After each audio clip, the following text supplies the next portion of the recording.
Welcome to Stoic Vivu, where ancient wisdom meets modern life challenges. This channel exists to make the profound teachings of Stoic philosophy accessible and practical for everyone navigating the complexities of contemporary living.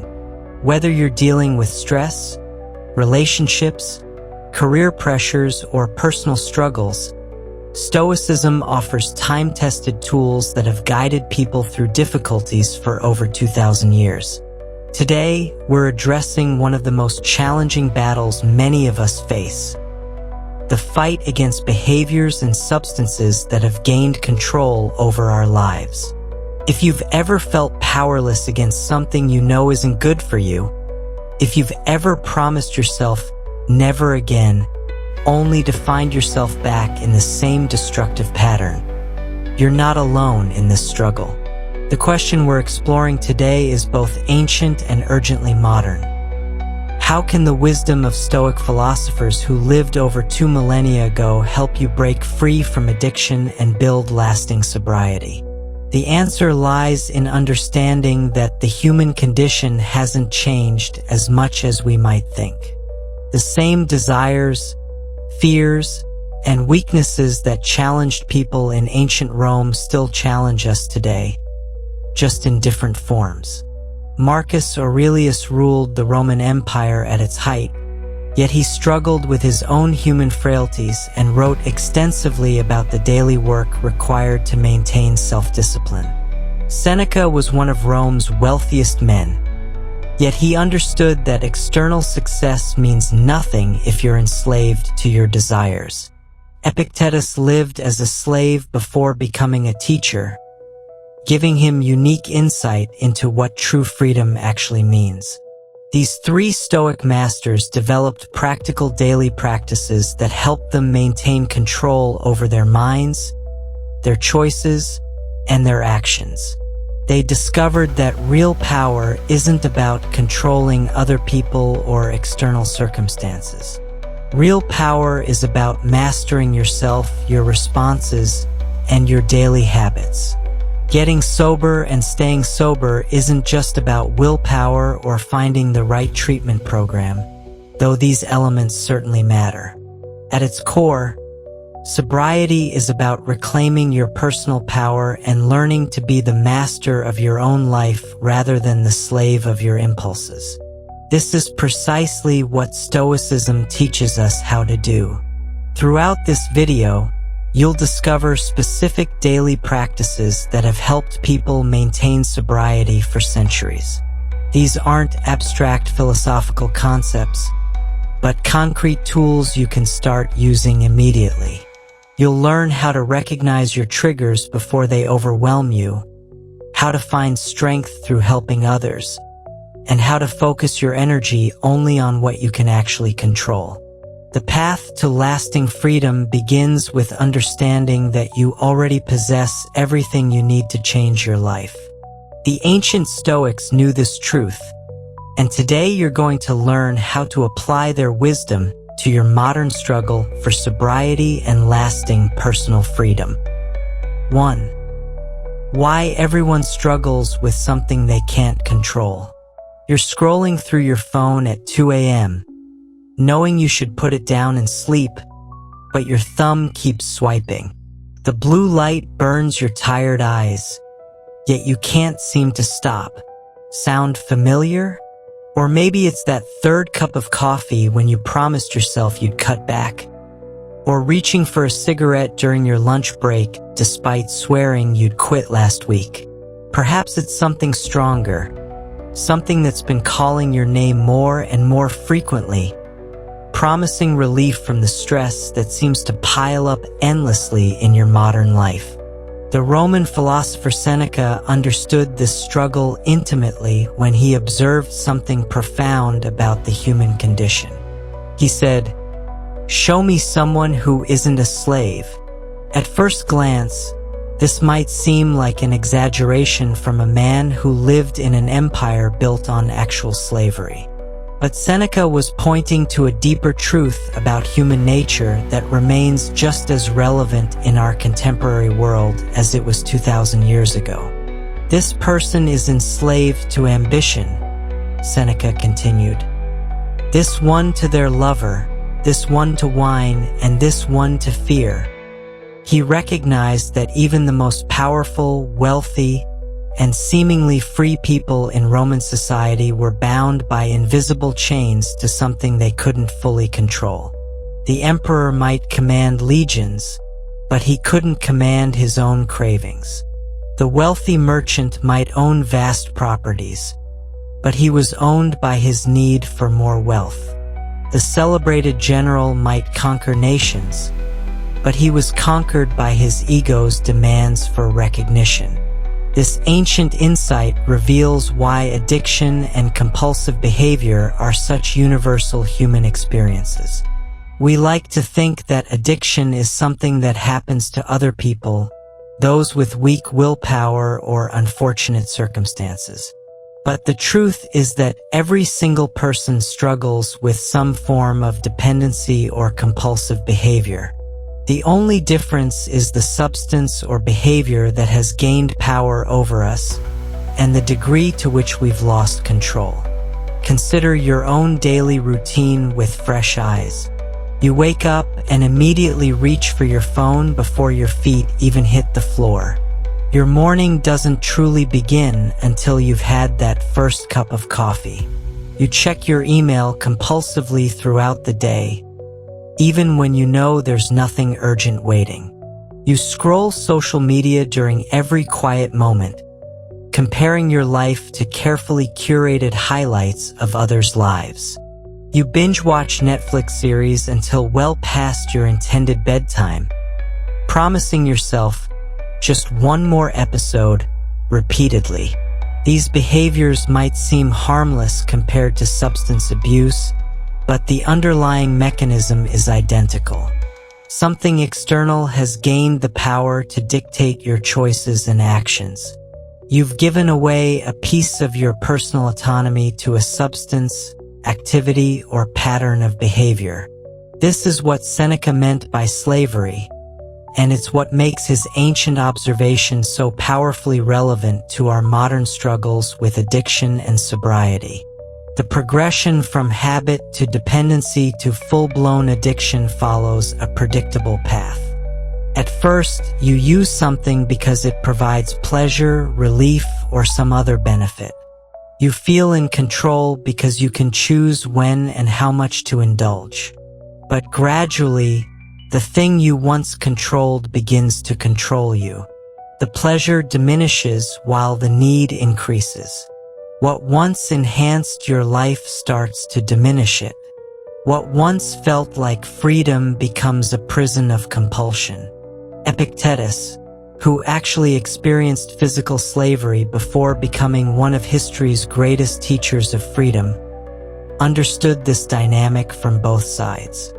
He knew that external chains were nothing compared to the internal chains we forge for ourselves through our dependencies and compulsions. Physical slavery ends when the master grants freedom or dies, but the slavery of addiction continues until we actively choose to break the chains ourselves. This is why simply wanting to quit isn't enough.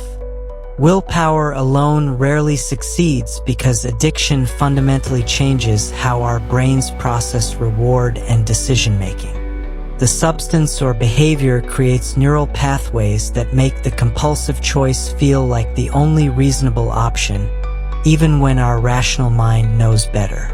We find ourselves doing things we swore we'd never do, making promises we can't keep, and feeling increasingly disconnected from the person we want to be. Marcus Aurelius, despite being the most powerful man in the ancient world, wrote extensively in his personal journal about his own struggles with self-discipline and control. He didn't exempt himself from the universal human challenge of mastering his own impulses and desires. His meditations reveal someone working daily to maintain command over his thoughts, reactions, and choices. Even emperors, it turns out, must engage in the same internal battles that we face today. The key insight from these ancient philosophers is that recognizing our universal vulnerability to dependency isn't a sign of weakness. It's a sign of wisdom. When you understand that everyone struggles with something they can't fully control, you stop wasting energy on shame and self-criticism. Instead, you can focus that energy on the daily practices that actually create lasting change and genuine freedom. Ultimately, the goal isn't to become someone who never experiences cravings, temptations, or the pull of old habits. The goal is to become someone who recognizes these experiences as normal parts of human existence while maintaining the power to choose your response. This recognition forms the foundation for everything else we'll explore about building lasting sobriety through Stoic wisdom. 2. The daily work that actually changes your life forever. You walk into the recovery center for your first day, expecting to find some kind of magic solution. Maybe there's a special therapy room with comfortable chairs where trained professionals will work on you, fixing whatever's broken inside. Perhaps they'll give you medication that makes the cravings disappear, or teach you a secret technique that instantly removes your desire to drink or use. You're hoping for something that will happen to you, rather than something you'll need to do yourself. But as you sit in that first meeting, listening to people who've been sober for months or years, a sobering reality begins to emerge. There's no magic pill, no quick fix, no treatment that happens to you while you passively wait for results. Instead, what you discover is that recovery requires daily work, and that work is entirely up to you to complete. This realization mirrors what happens when you go to physical therapy after an injury. You might initially think the therapist will massage your muscles, apply heat treatments, or use machines that heal your body while you relax. But experienced physical therapists know that real healing comes from the exercises you do consistently, day after day, whether you feel like doing them or not. They can guide you and teach you proper form, but they can't do your repetitions for you. The ancient Stoics understood this principle of daily practice long before modern recovery programs developed their frameworks. Marcus Aurelius didn't become a wise and disciplined leader by reading philosophy books occasionally when he felt inspired.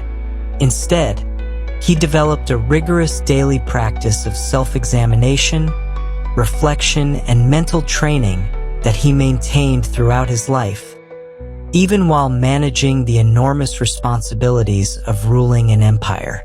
Every morning, Marcus would spend time preparing his mind for the challenges ahead. He would remind himself of key Stoic principles, anticipate potential difficulties, and set intentions for how he wanted to respond to whatever the day might bring. Every evening, he would review his actions, thoughts, and reactions, honestly assessing where he had lived up to his values and where he had fallen short. This wasn't a practice he did when he felt particularly motivated or when life was especially difficult. He did it every single day because he understood that consistency creates transformation. Seneca, despite his wealth and social position, maintained similar daily disciplines.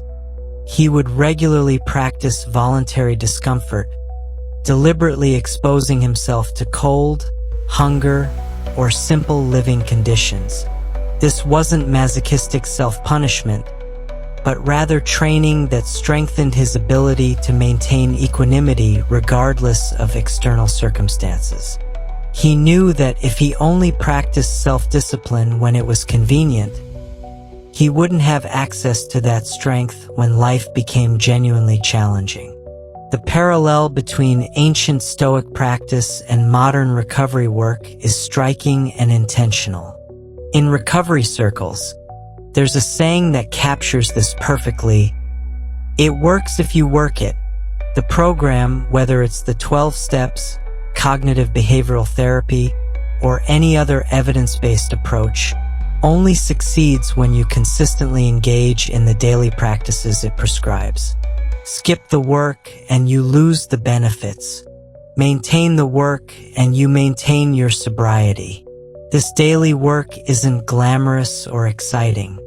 It's often repetitive, sometimes boring, and frequently requires doing things you don't feel like doing. You might need to attend meetings when you'd rather stay home, call your sponsor when you prefer to isolate, or practice meditation when your mind feels too scattered to sit still. You might need to write in a journal when you have nothing to say, or read recovery literature when you're tired of hearing the same messages repeated. But here's what makes this daily work so powerful. It's precisely in those moments when you don't want to do the work that doing it matters most. Anyone can practice self-discipline when they feel motivated, inspired, or when the stakes are low. The real test of your commitment comes when you're tired, stressed, triggered, or facing genuine temptation. That's when your daily practice becomes the foundation that keeps you standing instead of falling back into old patterns. Epictetus taught that we should approach this daily work like a craftsman approaches their trade. A master carpenter doesn't only work on days when they feel creative or inspired.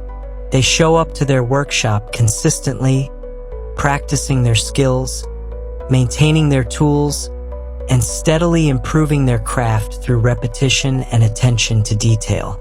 Your sobriety deserves the same professional approach to daily maintenance and improvement. The most successful people in recovery understand that their daily practices are non-negotiable, just like brushing their teeth or showing up to work. They don't wait for motivation to strike or for perfect conditions to emerge.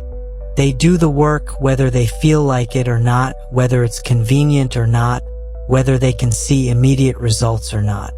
This consistency creates what psychologists call compound effects. Just as small amounts of money invested regularly can grow into substantial wealth over time, small daily actions in recovery accumulate into profound life changes. Each day you choose sobriety over substances. Each meeting you attend, each honest conversation you have with your sponsor, each moment you pause before reacting impulsively. All of these seemingly small choices add up to a completely transformed life. Building on this understanding of daily commitment as the foundation of lasting change, we can now turn to developing the self-awareness that makes our daily practice truly effective. 3. How to catch your triggers before they catch you. You're driving home from work on a Tuesday evening when traffic comes to a complete standstill on the freeway. Your phone shows an estimated delay of 45 minutes, and you can already feel tension building in your shoulders. Your jaw clenches as you watch other drivers honk their horns uselessly at the gridlock ahead. Within minutes, that familiar voice in your head begins whispering suggestions about how a drink would take the edge off this frustration, how you deserve something to help you unwind after dealing with this mess. This scenario illustrates something that every person in recovery learns to recognize. Triggers rarely announce themselves politely. They don't send you a text message warning that they're about to test your sobriety. Instead, they often ambush you during ordinary moments when your defenses are down and your awareness is focused elsewhere. The key to maintaining long-term sobriety lies not in avoiding all potential triggers, which is impossible, but in developing the self-awareness to catch them before they catch you. Recovery communities have developed a remarkably useful tool for this kind of self-awareness, captured in the acronym HALT, which stands for hungry, angry, lonely, or tired. This simple framework helps people recognize when they're in vulnerable states that make them more susceptible to relapse.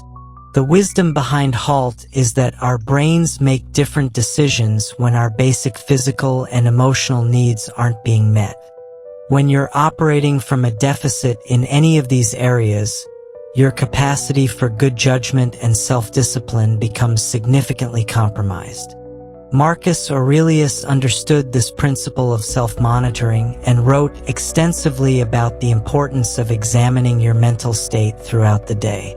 He developed a practice of regular self-inquiry, constantly asking himself questions about his thoughts, emotions, and reactions to circumstances. This wasn't obsessive self-analysis, but rather the kind of awareness that a skilled driver maintains about road conditions, traffic patterns, and their vehicle's performance.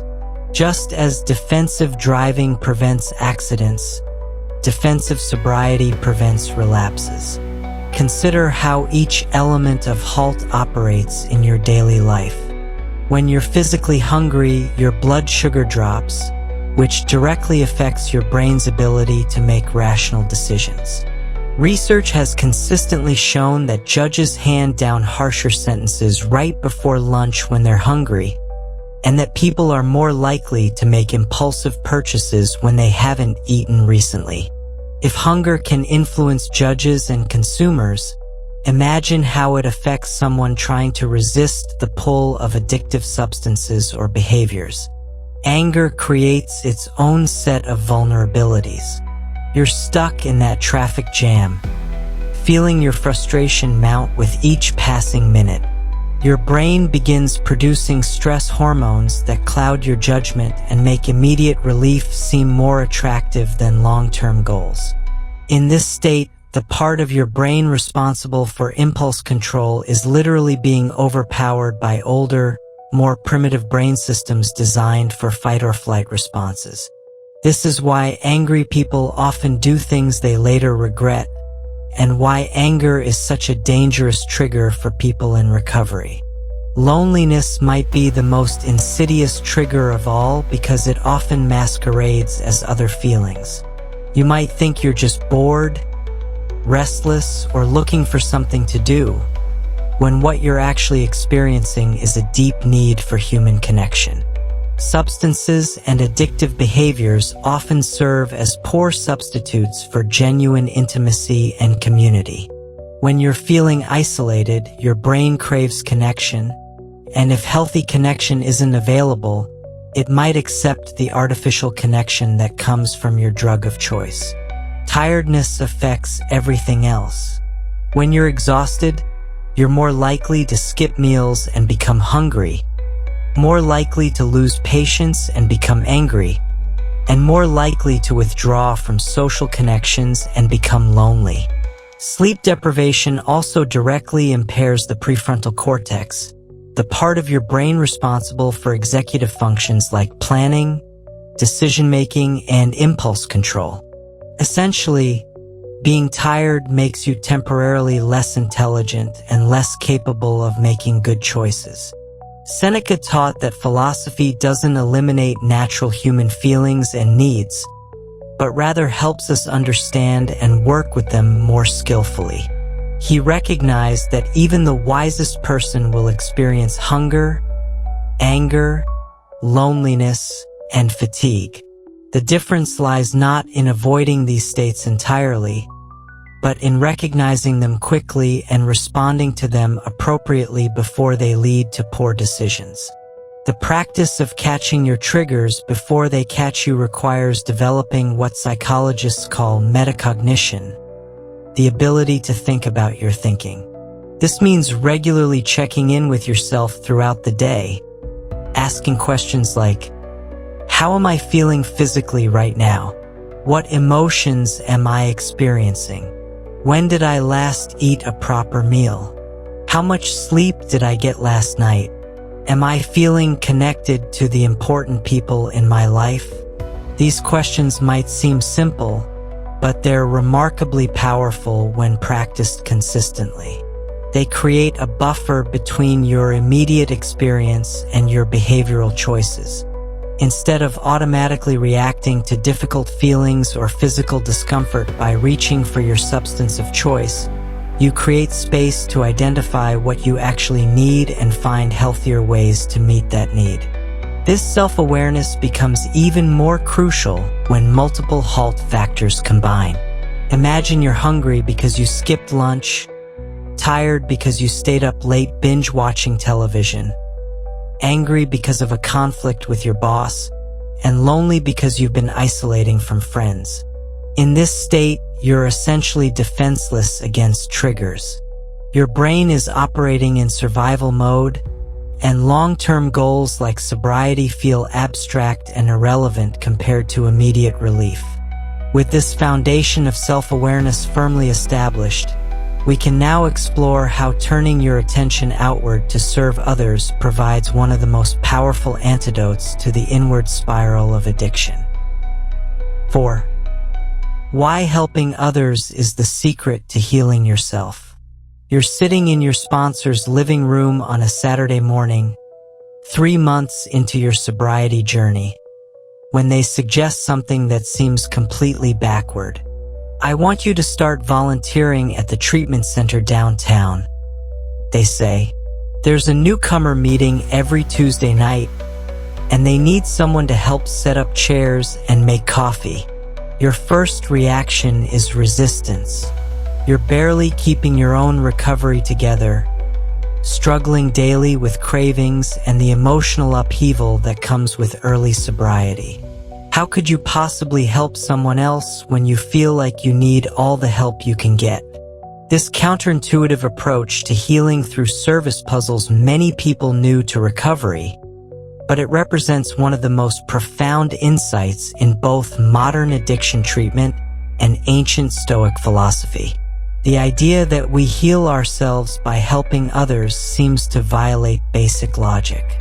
Shouldn't you focus entirely on your own recovery until you're strong enough to assist others? Shouldn't you wait until you have years of sobriety before you can offer anything valuable to newcomers? Marcus Aurelius understood this paradox deeply and wrote about it extensively in his personal reflections. Throughout his Meditations, he returns more than 40 times to the theme of serving the common good and putting the welfare of others alongside his own well-being. This wasn't merely the philosophical musings of someone with too much time to think, but the practical wisdom of a man who discovered that focusing outward on service actually strengthened his ability to manage his own internal struggles. Our job, Marcus wrote, is to put up with people or to help them. Choose one. This seemingly simple statement contains layers of wisdom about human relationships and personal growth. When you're trapped in the self-centered spiral of addiction, everything becomes about your needs, your pain, your cravings, and your problems. The world shrinks down to the size of your immediate desires and discomforts. Recovery through service deliberately reverses this inward focus, expanding your world to include the struggles and needs of others. Consider what happens in your mind when you're helping someone set up chairs for a recovery meeting. For those 30 minutes, you're not thinking about your own cravings or problems. You're focused on creating a welcoming environment for people who are walking through the same doors you walked through months ago, carrying the same fears and hopes you carried. This temporary shift in attention provides genuine relief from the exhausting self-focus that characterizes early recovery. But the benefits go much deeper than temporary distraction. When you listen to a newcomer share their story, you gain perspective on your own progress that would be impossible to achieve through introspection alone. That person struggling with their first week of sobriety reminds you how far you've come in your own journey. Their raw honesty about their bottom helps you remember why you chose recovery in the first place. Their hope, despite their fear, reconnects you with your own reasons for staying sober. Seneca taught that we learn by teaching, And nowhere is this principle more evident than in recovery communities. When you explain to a newcomer why daily meetings matter, you reinforce that knowledge in your own mind. When you share how you handle difficult emotions without substances, you strengthen those coping skills through repetition and verbalization. When you offer encouragement to someone facing challenges you've already navigated, you build confidence in your own ability to handle future obstacles. This phenomenon occurs because teaching and helping others activate different neural pathways than passive learning or self-help activities. When you explain a concept to someone else, your brain must organize the information more completely and present it clearly. This process deepens your own understanding and makes the knowledge more accessible when you need it for your own challenges. Additionally, seeing someone benefit from your guidance provides powerful positive reinforcement that motivates continued growth and learning. The act of service also provides something that individual recovery work cannot: a sense of purpose beyond personal healing. Addiction often leaves people feeling worthless, selfish, and disconnected from any meaningful contribution to the world. Service work directly counters these negative self-perceptions by demonstrating that you have something valuable to offer others. This restored sense of purpose becomes a powerful motivation for maintaining sobriety, because relapse doesn't just harm you anymore, it also limits your ability to help others who depend on your support and example. Furthermore, helping others creates genuine human connections that replace the artificial connections formed with substances or addictive behaviors.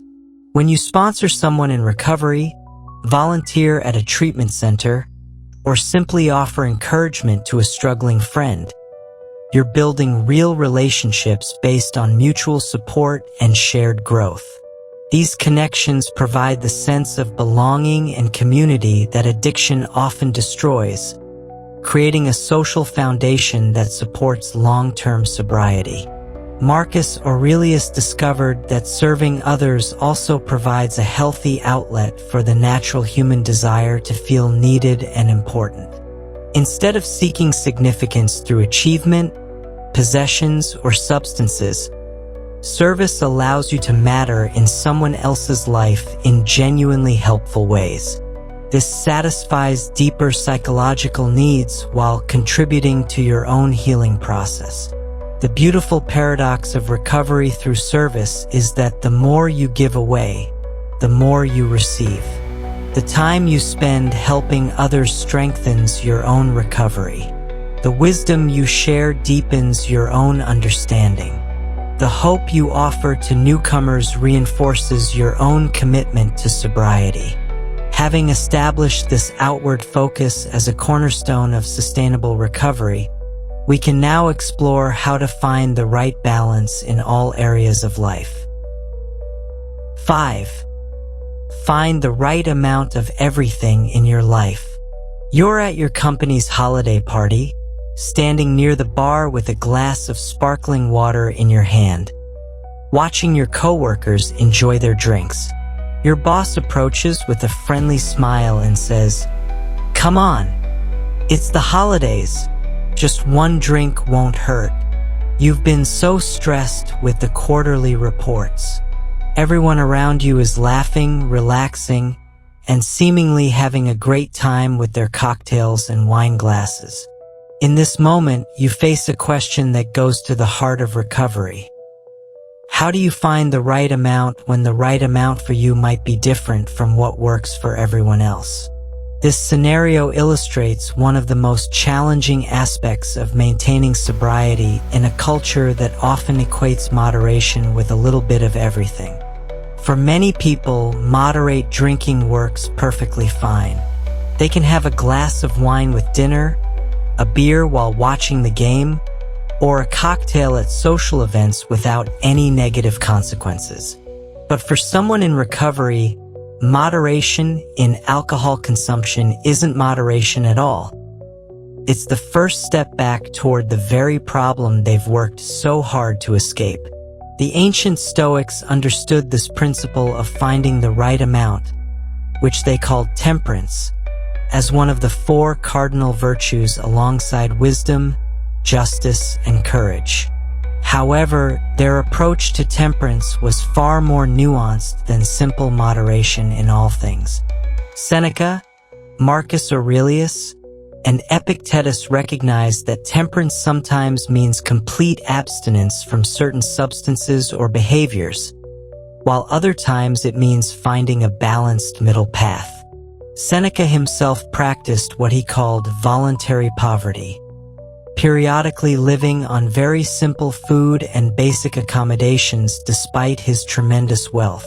This wasn't self-punishment, but rather a way of training his capacity for contentment and ensuring that his lifestyle didn't make him dependent on luxury. He understood that for someone in his position, true temperance might require deliberately choosing less rather than simply moderating consumption. The Stoic approach to temperance begins with honest self-assessment about your relationship with various substances, activities, and behaviors. This requires asking yourself difficult questions. Does this thing enhance my life or control it? Can I easily say no to it when circumstances require abstinence? Do I use it as a coping mechanism for difficult emotions? Does my use of this thing align with my values and long-term goals? Consider how this principle applies to modern challenges beyond alcohol and drugs. You might discover that your relationship with social media requires a complete digital detox rather than moderate usage. Perhaps you can scroll through Instagram for 5 minutes and then close the app. But if you find yourself mindlessly scrolling for hours, losing sleep, or feeling worse about yourself after each session, then moderation isn't the solution abstinence might be. The same logic applies to other potentially addictive behaviors. Some people can enjoy gambling occasionally as entertainment, setting a small budget and walking away when it's gone.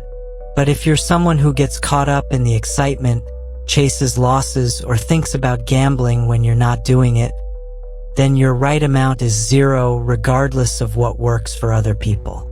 Food presents another complex example of finding your personal right amount. Unlike alcohol or drugs, you can't abstain from food entirely, but you might need to abstain from certain foods that trigger binge eating or compulsive consumption.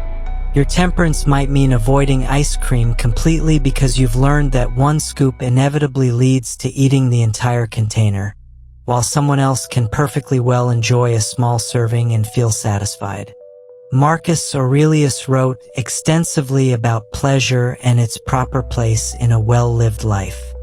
He observed that if a pleasure leaves you feeling worse afterward with a hangover, guilt, regret, or loss of self-respect, then it wasn't truly pleasurable at all. This insight helps distinguish between genuine pleasures that enhance your life and false pleasures that promise relief but deliver suffering.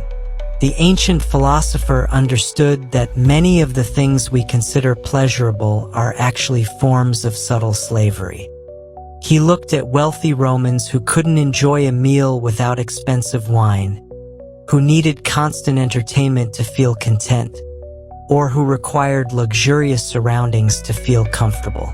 These people might have appeared free, but they were actually enslaved by their dependencies. True freedom, Marcus realized, came from being able to enjoy simple pleasures while not being controlled by the need for them. This understanding led the Stoics to develop what we might call pleasure testing.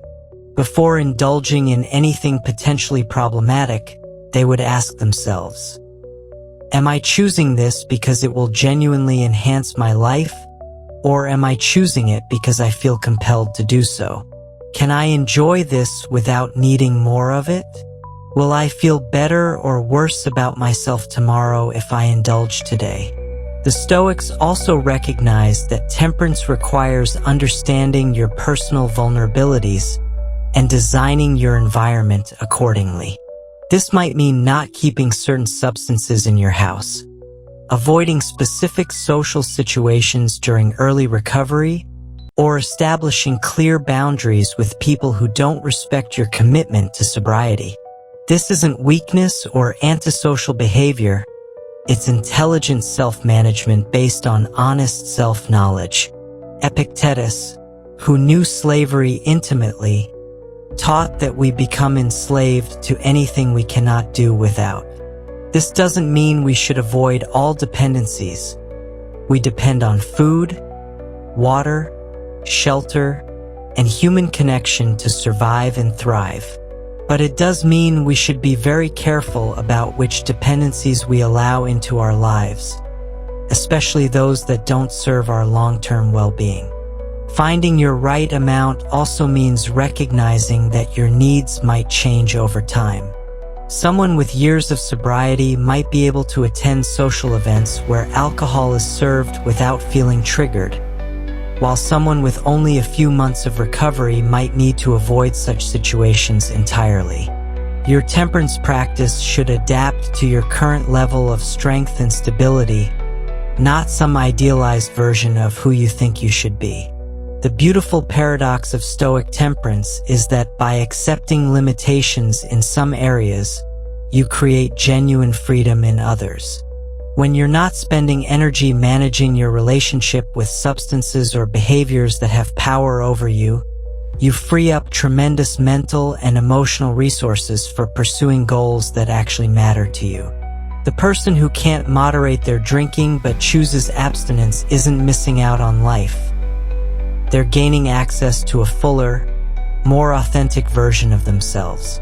This understanding of personal temperance creates the foundation for reclaiming authentic personal power in all areas of life. 6. Take back control of your own life starting today. You're sitting at your kitchen table at 6 a.m. on a Monday, staring at an empty coffee mug, when you realize something profound has shifted in your life. 6 months ago, this same time of day would have found you nursing a hangover, dreading the workday ahead, and promising yourself that tonight would be different, even though you knew it probably wouldn't be. But this morning, you're clear-headed, energetic, and genuinely excited about the projects waiting for you at the office. This transformation didn't happen overnight, and it didn't happen by accident. It happened because you made a decision to reclaim control over your own life. This moment of recognition represents what the Stoic philosophers understood as the essence of true power. Seneca, one of Rome's most influential thinkers, observed that no one is fit to rule who is not first master of themselves. This wasn't merely political commentary about leadership qualifications, but a fundamental insight about human nature and the source of authentic strength. The emperor who can command armies but cannot command his own appetites is not truly powerful. The wealthy merchant who can influence markets but cannot resist the pull of destructive habits is not truly free. Consider the paradox of modern addiction and how it relates to power and control. You might appear successful from the outside, holding down a demanding job, maintaining relationships, paying bills, and meeting social obligations. Yet, underneath this facade of functionality, you know that something else is actually making the important decisions in your life. The substance or behavior that has gained power over you determines when you wake up, how you spend your evenings, who you socialize with, and what risks you're willing to take with your health, career, and relationships. This transfer of power happens so gradually that you might not notice it occurring until you try to stop and discover that you can't. What began as a choice has become a compulsion. What started as something you did has become something that does you. The substance or behavior that once served your purposes now shapes your purposes around serving it. This is the tragedy that Seneca was pointing to when he talked about slavery to our desires. We give away our most precious possession, our ability to choose our own responses to life, to something that cannot love us back or care about our well-being. Marcus Aurelius spent considerable time in his personal writings exploring this relationship between self-control and authentic power. Despite ruling the largest empire in human history, he understood that his real authority lay not in his ability to command others, but in his ability to command himself. He could order legions to march across continents, but if he couldn't order his own mind to focus on what truly mattered, then his external power was merely an illusion. This insight becomes especially relevant when you consider how addiction affects your ability to be present for the people who depend on you.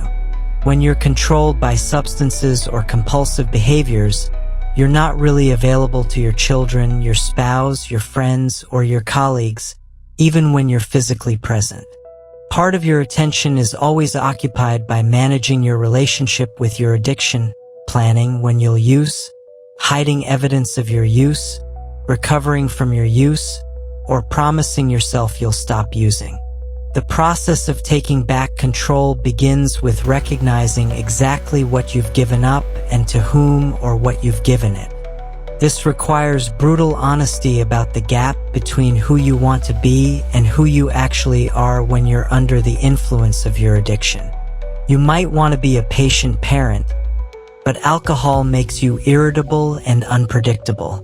You might want to be a reliable employee, but your substance use makes you miss deadlines and avoid difficult conversations.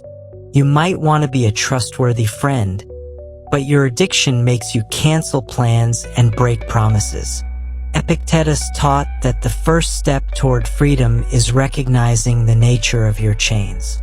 As someone who experienced both physical slavery and intellectual liberation, he understood that the most dangerous forms of bondage are those we don't recognize as bondage. Physical chains are obvious and uncomfortable, making escape a priority. But psychological and chemical dependencies can feel comfortable, even pleasurable, making them much more difficult to identify and address. The Stoic approach to reclaiming control focuses on rebuilding your capacity for rational decision-making in small, manageable steps. Rather than trying to transform your entire life overnight, you begin by identifying specific moments throughout your day when you can practice choosing your response rather than reacting automatically. This might mean pausing before you reach for your phone, taking 3 deep breaths before responding to a stressful email, or choosing to go for a walk instead of reaching for a drink when you feel overwhelmed. Each of these small victories in self-command strengthens what psychologists call your executive function, your brain's capacity for planning, decision-making, and impulse control. Like physical fitness, mental fitness develops through consistent practice with gradually increasing challenges. The person who can choose their response to minor irritations throughout the day is building the strength they'll need to choose their response to major temptations. Seneca practiced a form of mental training he called negative visualization, where he would imagine losing everything he valued most: his wealth, his position, even his life.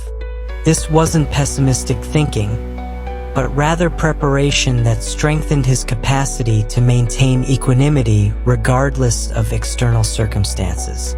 By regularly confronting the reality that everything could change, he developed genuine inner security that didn't depend on maintaining specific external conditions. This practice becomes incredibly valuable in recovery because it prepares you to maintain your sobriety even when external pressures mount. Instead of depending on perfect circumstances to maintain your commitment, you develop the internal resources to honor your values regardless of what happens around you.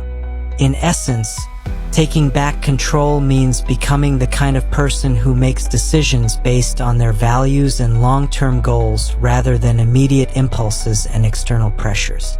This transformation creates the foundation for addressing everything else in your life from a position of authentic strength rather than reactive desperation. 7. Stop wasting energy on things you cannot change.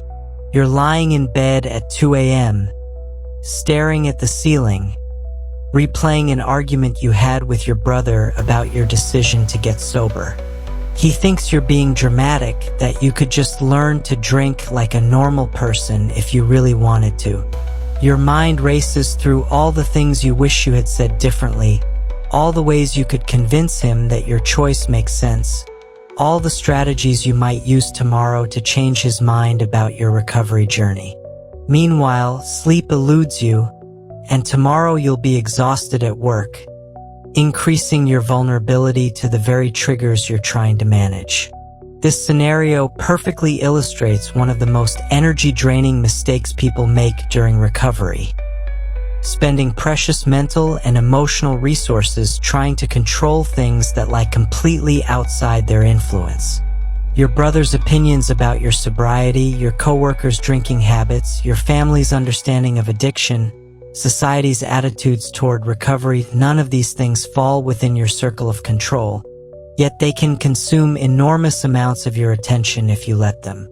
Epictetus, the ancient Stoic philosopher who understood both slavery and freedom from personal experience, taught what he considered the most important lesson in all of philosophy: the distinction between what is up to us and what is not up to us. He called this principle the foundation of all human happiness and the chief task of human life. According to Epictetus, everything in existence falls into one of these two categories, and our well-being depends entirely on learning to recognize the difference and responding appropriately. This teaching becomes absolutely crucial in recovery because addiction often develops partly as a misguided attempt to control things that cannot be controlled. You cannot control whether your spouse will have a good day at work, so you drink to manage your anxiety about their mood when they come home.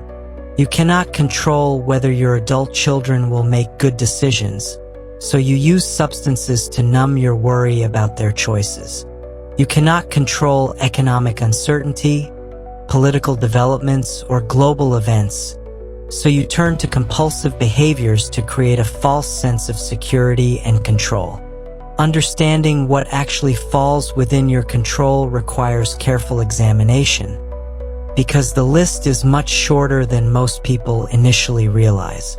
You cannot control other people's actions, reactions, or opinions. You cannot control the past or guarantee specific outcomes in the future. You cannot control the weather, traffic conditions, or whether your flight gets delayed. You cannot control whether you get sick, whether your company decides to restructure, or whether your favorite restaurant stays in business. What you can control is remarkably limited but incredibly powerful. You control your own thoughts, though this requires constant practice and attention. You control your own actions and words, though external pressures will constantly test this capacity. You control how you interpret events and what meaning you assign to circumstances. You control what you choose to focus your attention on and how much energy you invest in different concerns. Most importantly for recovery, you control whether you pick up a drink or drug today, regardless of what else happens around you. Marcus Aurelius spent considerable time in his personal reflections working with this principle because even as emperor, he regularly confronted situations that tested his understanding of control. He could command armies, but he could not control whether those armies would achieve victory.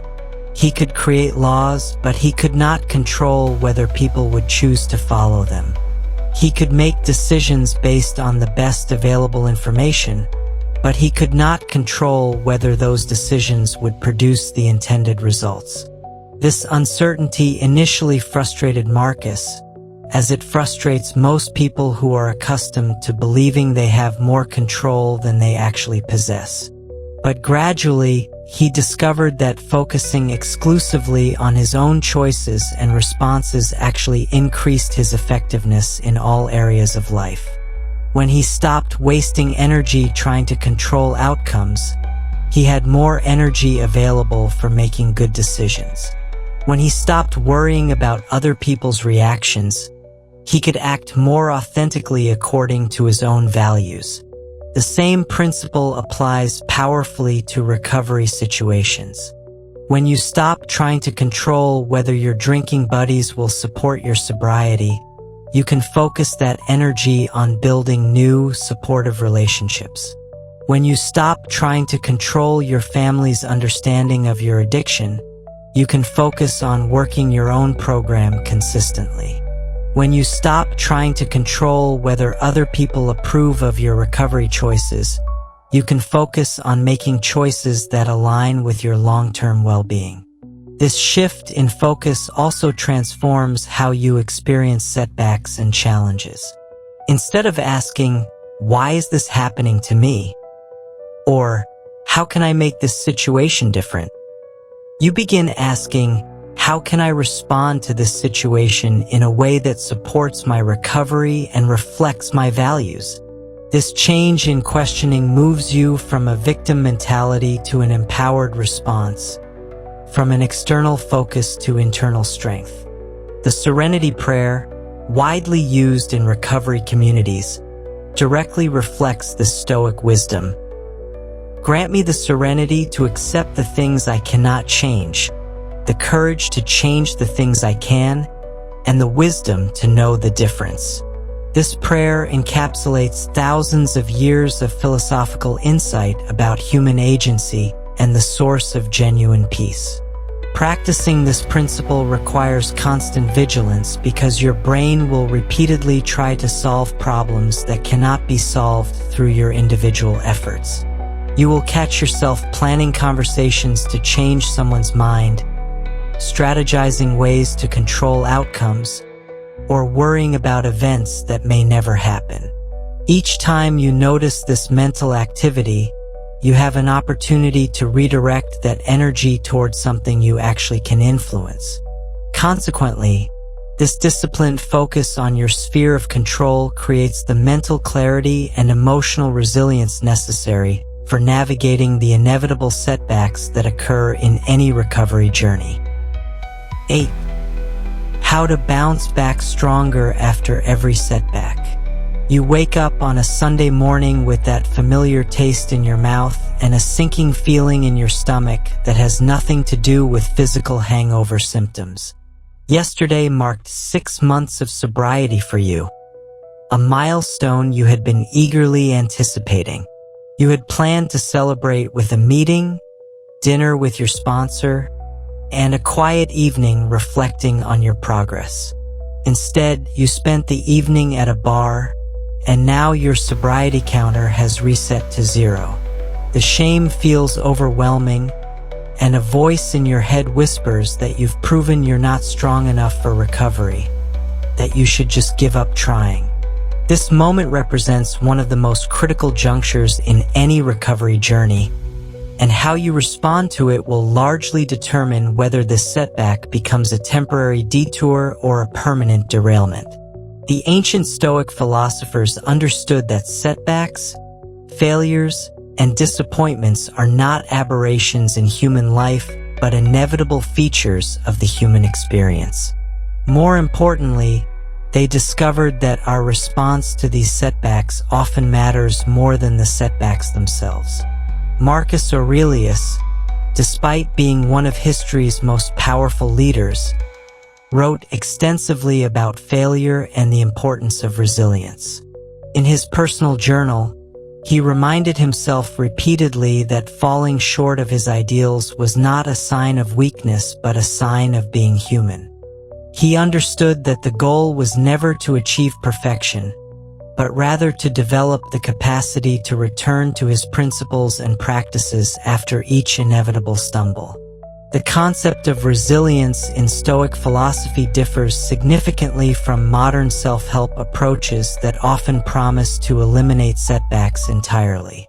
The Stoics recognized that trying to avoid all difficulties and failures actually makes you more fragile, not stronger. Instead, they focused on building what we might call anti-fragility, the ability to not just survive challenges but to grow stronger through them. When you experience a relapse or setback in recovery, your first instinct might be to engage in what psychologists call catastrophic thinking. You might tell yourself that one drink has destroyed months of progress, that you've disappointed everyone who believed in you, or that you're fundamentally flawed and incapable of maintaining sobriety. This type of thinking transforms a single event into a complete identity crisis, making it much more likely that you'll abandon your recovery efforts entirely.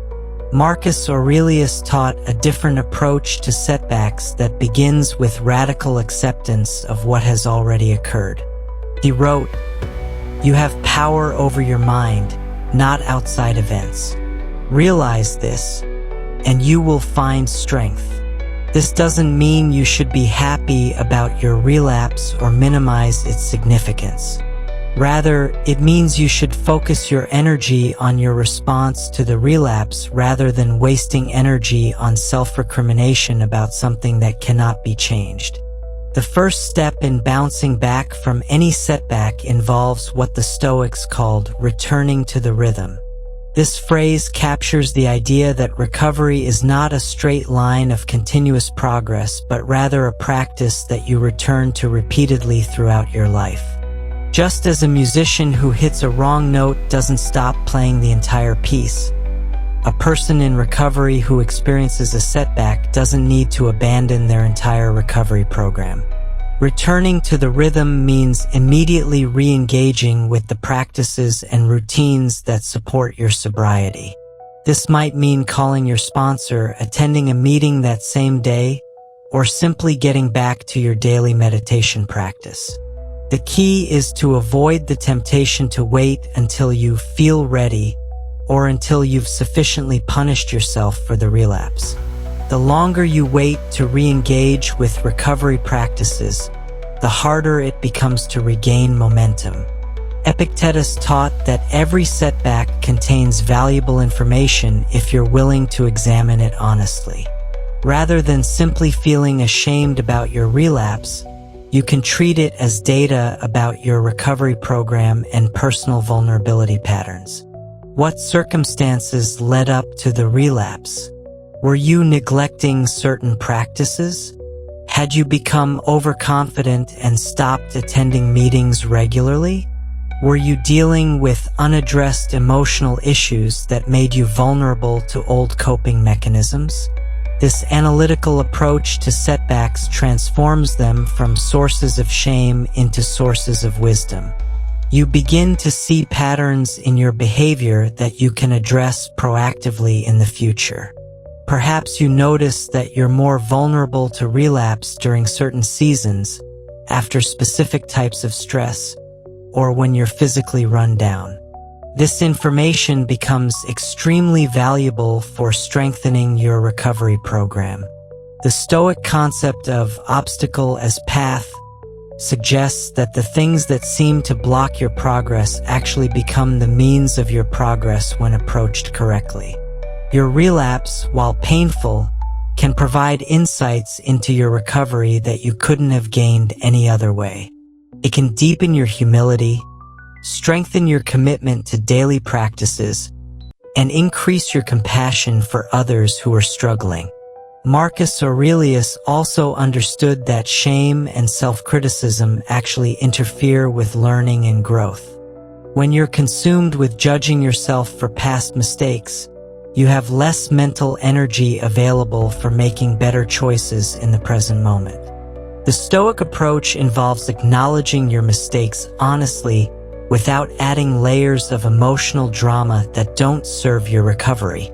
This doesn't mean you should be casual about relapses or treat them as inevitable. Rather, it means you should respond to them with the same calm determination that you would bring to any other challenge in your recovery program. Each setback becomes an opportunity to practice the resilience skills that will serve you throughout your life, not just in recovery, but in every area where persistence and determination matter. Building on this foundation of resilience and self-compassion, we can now explore what true freedom actually means and how to claim it completely. 9. Break free from the prison you built for yourself. You're standing in your bathroom at 6:30 a.m., looking at yourself in the mirror after another sleepless night, and suddenly you have a moment of startling clarity. The person staring back at you isn't trapped by external circumstances or other people's actions. You're not imprisoned by your job, your family situation, your financial constraints, or even your addiction itself. The real prison that's been confining you for years is something far more subtle and far more powerful. It's made entirely of your own thoughts, habits, and choices that you've repeated so many times they now feel like unchangeable facts about who you are. This recognition represents one of the most profound insights in both ancient Stoic philosophy and modern recovery work. Epictetus, who spent years in actual physical bondage before becoming one of history's greatest teachers of freedom, understood better than almost anyone that the most restrictive chains are often invisible. Physical slavery ends when external circumstances change, but psychological slavery continues until you actively choose to break the patterns that maintain it. The prison you've built for yourself isn't constructed of steel bars and concrete walls, but rather of repeated thoughts and behaviors that have created neural pathways in your brain as real and well-traveled as highways through a familiar city. Every time you told yourself you were powerless against your cravings, you reinforced that neural pathway. Every time you choose the temporary relief of substances over the long-term satisfaction of facing your problems directly, you strengthen the mental architecture that makes that choice feel inevitable. Consider how this self-constructed prison manifests in your daily experience. You wake up each morning with the best intentions, genuinely committed to staying sober today, but by evening, you find yourself making the same choices that brought you shame yesterday. It feels like something outside yourself is controlling your actions, but the reality is more complex and ultimately more hopeful. You're following mental and emotional patterns that you created through repetition, which means you also have the power to create different patterns through different repetitions. Marcus Aurelius spent considerable time exploring this concept of self-imposed limitation because even as emperor, he recognized how his own thoughts and assumptions could become more restrictive than any external constraint. He wrote, "You have power over your mind, not outside events. Realize this, and you will find strength." This wasn't merely inspirational advice, but a practical instruction about where to focus your efforts when you want to change your life circumstances. The process of breaking free from your self-constructed prison begins with recognizing the specific bars that confine you. These might include thoughts like, "I don't have enough willpower. I've tried to quit before and failed. I need alcohol to be social. I can't handle stress without substances." Or recovery works for other people but not for me. Each of these thoughts feels true because you've practiced believing it for so long, but they're actually choices you make every time you think them. Understanding the difference between facts and interpretations becomes crucial in this liberation process. The fact might be that you drank alcohol yesterday. The interpretation might be that this proves you're weak, hopeless, or destined to repeat the pattern forever. The fact is neutral and changeable through different actions today. The interpretation creates emotional and mental constraints that make different actions feel impossible. Seneca taught that we suffer more in our imagination than in reality, and this principle applies powerfully to addiction and recovery. Much of your suffering comes not from the actual experience of craving substances, but from your thoughts about those cravings. When you think, "I can't handle this feeling," "This craving will never end," or "I'm going to relapse eventually anyway," you create additional layers of distress on top of the original discomfort. The ancient Stoics developed specific mental exercises for challenging these self-limiting thoughts and creating new, more empowering patterns of thinking. One technique involved regularly questioning your assumptions about what you could and couldn't do. Instead of accepting thoughts like, "I can't socialize without drinking," you might ask yourself, "Is this actually true? Have I ever enjoyed social interaction while sober? What would happen if I tried approaching social situations differently?" Another powerful technique involves what Marcus Aurelius called seeing things as they really are. This means stripping away the emotional drama and stories you've added to basic facts and dealing with reality as it actually exists rather than as your fear's project it might become. The craving you're experiencing right now is not permanent, catastrophic, or proof of your weakness. It's a temporary neurochemical event in your brain that will pass whether you act on it or not. Breaking free also requires recognizing that the comfort you find in familiar patterns, even destructive ones, often stems from their predictability rather than their actual benefits. Your addiction might cause tremendous problems in your life, but at least you know what those problems will be. Recovery involves stepping into uncertainty, which can feel more frightening than staying in a familiar prison. Epictetus taught that true freedom comes from recognizing what is actually up to you and taking full responsibility for those elements while releasing attachment to everything else. You cannot control whether you experience cravings, but you can control how you respond to them. You cannot control other people's opinions about your recovery, but you can control how much influence you allow those opinions to have over your choices.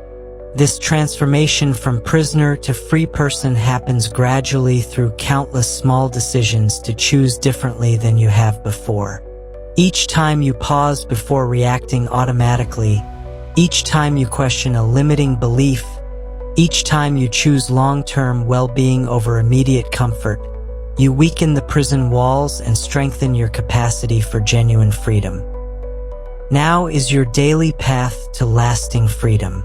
You've now discovered 9 powerful principles from ancient Stoic philosophy that can transform your relationship with addiction and guide you toward lasting sobriety.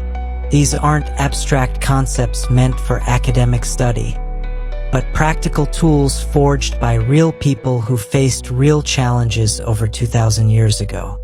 Marcus Aurelius battled his own human weaknesses while ruling an empire. Seneca struggled with the temptations that come with wealth and power. Epictetus overcame the trauma of slavery to become a teacher of genuine freedom. Their wisdom endures because it addresses the timeless aspects of human nature that don't change regardless of historical era or external circumstances. The journey from recognizing your universal struggles with control to breaking free from self-imposed limitations represents more than just recovery from addiction. It's a complete transformation in how you understand yourself, your power, and your place in the world. When you truly grasp that everyone struggles with something they can't control, you release the shame that keeps you isolated and trapped. When you commit to the daily work that actually changes your life, you discover that consistency creates miracles that willpower alone never could. When you learn to catch your triggers before they catch you, you reclaim the space between stimulus and response where all freedom lives. The profound insight that helping others heals yourself reveals recovery as fundamentally about connection rather than isolation. Finding your right amount in everything teaches you that wisdom sometimes means complete abstinence rather than moderation. Taking back control of your own life shows you that real power comes from self-mastery, not the ability to control external circumstances. Focusing only on what you can actually change saves enormous energy for the battles that actually matter. Learning to bounce back stronger after every setback transforms failures from sources of shame into sources of strength and wisdom. Finally, recognizing that you've built your own prison means you also possess the keys to unlock it. These insights work together to create a comprehensive philosophy of recovery that addresses not just the symptoms of addiction but the deeper human longings that drive addictive behavior in the first place. Your sobriety journey doesn't end with watching this video or even with achieving a certain number of sober days. It's a daily practice that deepens and strengthens over time, like building muscle through consistent exercise. Each morning presents a new opportunity to apply these ancient principles to modern challenges. Each challenge becomes a chance to practice the resilience and wisdom that the Stoics knew could transform any life, regardless of its starting point. If this video has provided value in your recovery journey, please subscribe to the Stoic Vivu channel, where we make ancient wisdom practical for modern life challenges. Like this video if it resonated with your experience, and share it with anyone who might benefit from these timeless insights about freedom, strength, and the daily practices that create lasting change. Your engagement helps us reach more people who are searching for the same freedom you're building, one day at a time.